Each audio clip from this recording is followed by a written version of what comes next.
بسم الله والصلاة والسلام على رسول الله. النهارده أول يوم في تارجت أكاديمي. يلا نشوف كده مدرسين شرحهم إزاي، نظرة سريعة.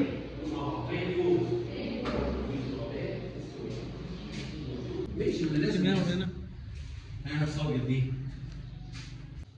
passive voice اللي هو present simple we want to change the sentence from active to passive. طبعا عشان احول الجمله من المعلومه ان الجمله يا بنات عندي 3 خطوات مهمه جدا. First of all we use the object اللي هو المفعول به is لو كان مفرد، طب لو كان جمع ايه؟ جميل. زي التصريف الثالث البوست participle of the verb plus boy والفعل. For example Nada plays football every day. نقرا مع بعض. Nada plays football every day. عايزين نحولها دلوقتي. I will give you ويعتبر نفسه السيد لهذه الارض، انت عضو من اعضاء هذه الارض، لا تعتقد انك الافضل، لا تعتقد انك الاسمى. النبات والحيوان والجماد وكل ما هو موجود على سطح الكره الارضيه موجود لخدمتك، بس انت لسه اللي انت زيك زيه، فعليك ان تحافظ على كل موجود على سطح الايه؟ الارض.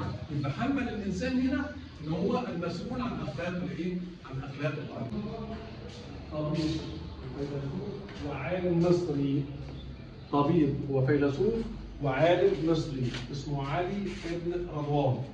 هذا الرجل اهتم بدراسه جغرافيا المكان اللي كلنا بنهملها وما نعرفش نتكلم عليها. يعني ايه جغرافية المكان؟ اختار انت هتقعد فين؟ انت هتسكن فين؟ في واحدة منكم كده اتخرجت من الجامعة وخدت بعضيها وقالت لا انا مش هقعد في طوة ولا في المنيا، انا هقعد في القاهرة. وراحت اشترت شقة في مدينة في القاهرة اسمها حلوان. بنت حبيبة كده راحت قالت ايه ارض الشقة اللي هناك اللي في حلوان.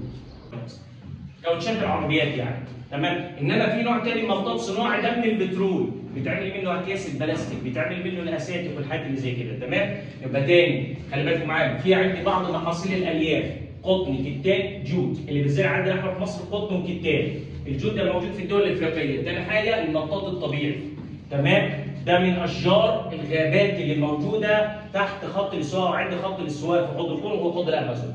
طيب تعالوا نشوف انواع الزراعه. في عندي زراعه بدائيه او بسيطه، الزراعه الثانيه زراعه متقدمه عشان هي معاملاتها متساويه.